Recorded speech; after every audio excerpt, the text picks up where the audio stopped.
Hey guys, this is Mike and you're watching the Woolly Bug YouTube channel. It is Saturday, May 26th, 2018, and that is Memorial Day weekend. I got the 3-day weekend here to get out and try to catch some fish here in PA. I'm continuing my wild trout series here in eastern PA, and I'm going to continue that series into the summer here. And today I'm on a blue line stream in Sullivan County, Pennsylvania. I'm just across the border from Wyoming County, and I'm not far from Ricketts Glen, the hiking trail in the state park. And this is state game lands I'm on. I had a couple of streams picked out that I wanted to target, and then I got up here and it turns out that the state only has certain gates open. They had a couple open for turkey season, but the gates I needed open to get down to these other streams, they were shut down. I talked to a conservation officer. He said the only way people get in there is by bicycle or hiking in. It was a little too far of a hike wearing waders because it's almost 85 degrees this afternoon. So I just decided to wing it, and I drove back these roads a few miles, you know, in the 4x4, and I ended up finding this stream, and I have no idea if it has a name. I don't believe it's even on the Class A list, but I figured if these other streams around here are good brookie water, there's got to be some fish in here. So I'm going off a little bit of a whim here, but you know, we'll see if we can find some fish. This is very cold water. It's about 60 degrees right now, so it's got to have some springs dumping into it somewhere upstream here. And it looks clear to me.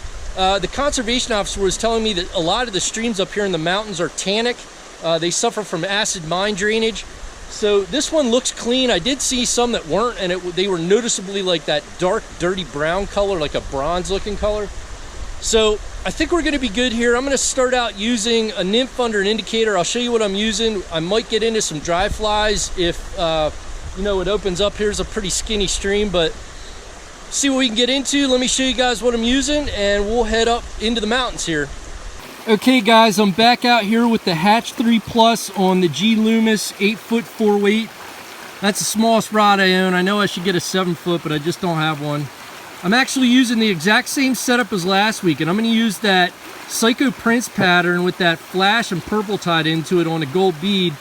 And then I'm going to put a little bit of weight above that, and then that's on a 9-foot 5X leader under my really small lightning strike indicator. I also wanted to show you guys, if those don't produce, I'm going to try going back and forth between these two patterns. These are kind of very similar to a pheasant tail pattern. Some people might call these lightning bug patterns, but it's like a pheasant tail tied with either red thread and a little bit of black wire.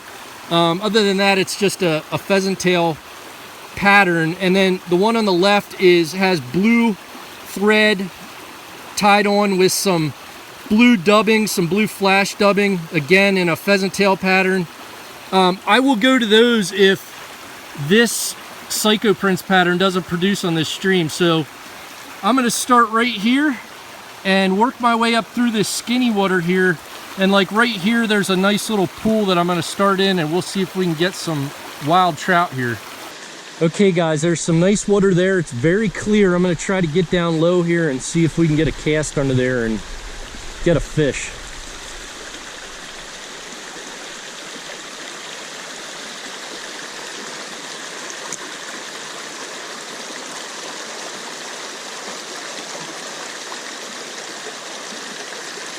Oh, I had one up on the indicator. That might mean we need to go dry fly today, guys.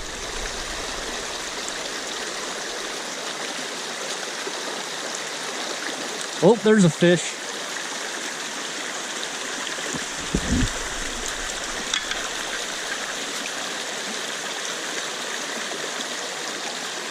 Guys, as I expected, there are brookies in here. This unnamed trib, he took that little nymph and also went for the indicator, so might be a dry fly day too. We might put one on.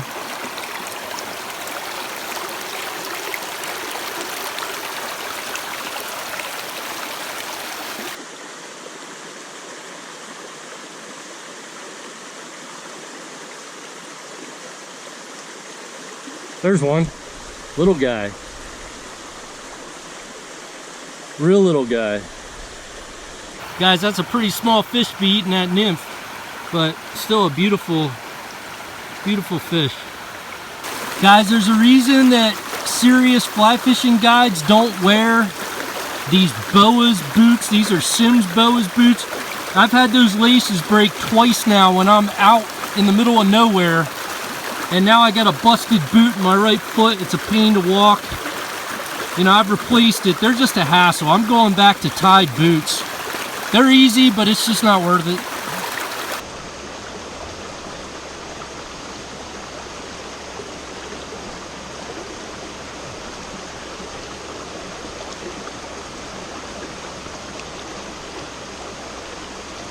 Guys, when that nymph hit the water, there were literally 3 brookies that attacked it. So I know dry flies will work today. I'm gonna work the nymph for a little bit and then we'll try the dry fly. Beautiful fish. All right guys, so every time I'm casting up there with this nymph setup, I got these brookies attacking my indicator. So obviously these fish are keyed in on the top. So let me show you guys what I tied onto my line, and I'm pretty confident we're gonna get some brookies here on the surface. Okay guys, to try to get these brookies up on the surface eating my flies, I have put on, I think you would call this a red humpy pattern. It's a stimulator pattern. It's on like a size 14 hook. Should hopefully be small enough for these fish to eat. There are some small ones in here, but let's see what happens. I'm going to cast it out there. I'm pretty confident we'll get a hit.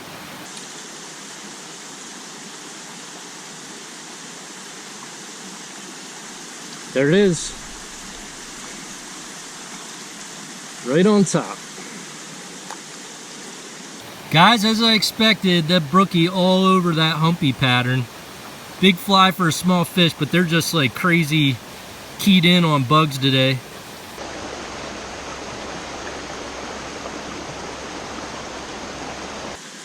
There it is. That's a beauty. That is a beautiful brook trout.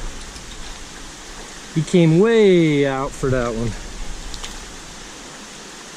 That's a better sized brookie. He came all the way over from the left. He was like hanging out under a root system and just smashed that red humpy pattern. That was pretty neat to see. They can be really aggressive, these native brook trout.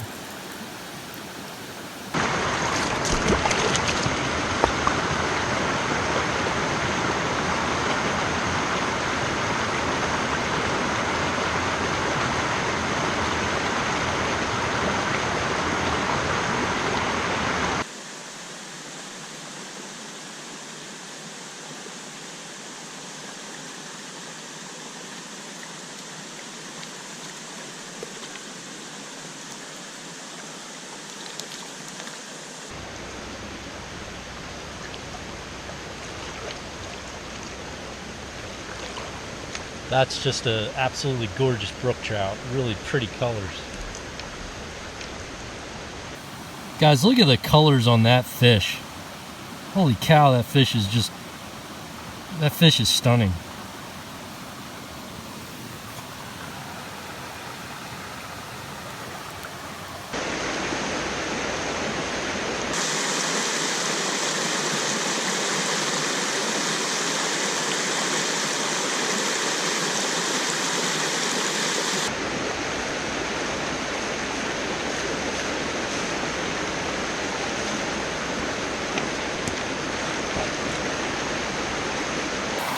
Another beautiful wild brookie, guys. It was a nice take up there in that run.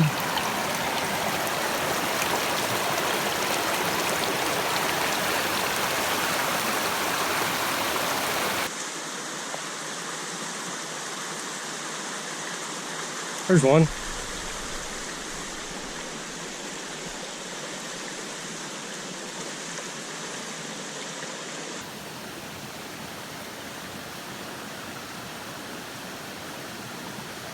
Guys, now that I've gotten further upstream here, the stream has split a couple times and it's actually losing its width and its depth, and it's getting really hard to fish up here with an 8-foot rod. So I think I'm going to head downstream and try working downstream from where I started. Guys, this section of water here is an area where a beaver has dammed up the creek and it's backed the water up, and there's some good depth here. And Oftentimes you'll find when you run into spots like this, the brook trout will stack up in there. So I'm going to get down below here and throw some casts up, see if we can get one.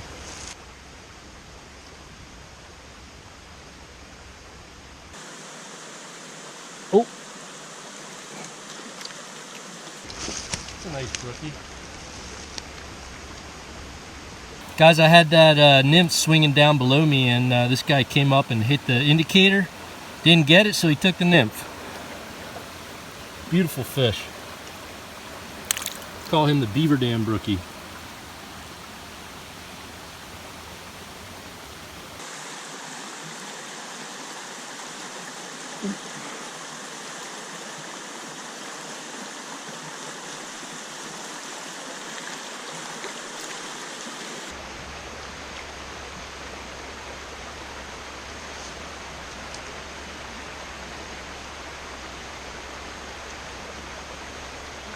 Another beautiful little guy there.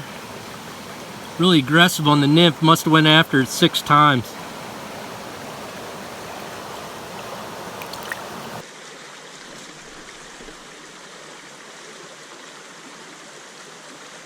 There's one.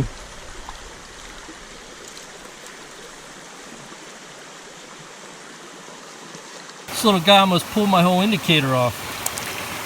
Guys, if I've ever seen a beautiful spot for a brookie to be sitting, it'd be right in here. This is one of the deeper pools I've run into today, so I'm excited to get a cast in there.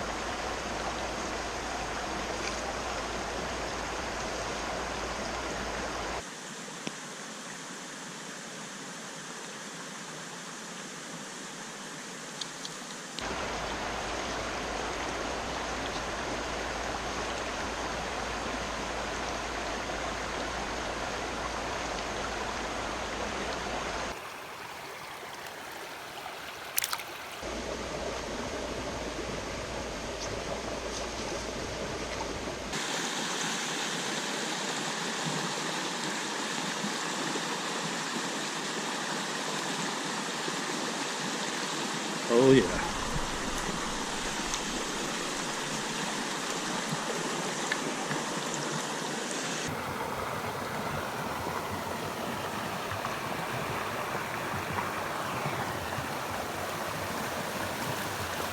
Okay guys, so I hiked this small stream all the way down here to its confluence with this larger body of water.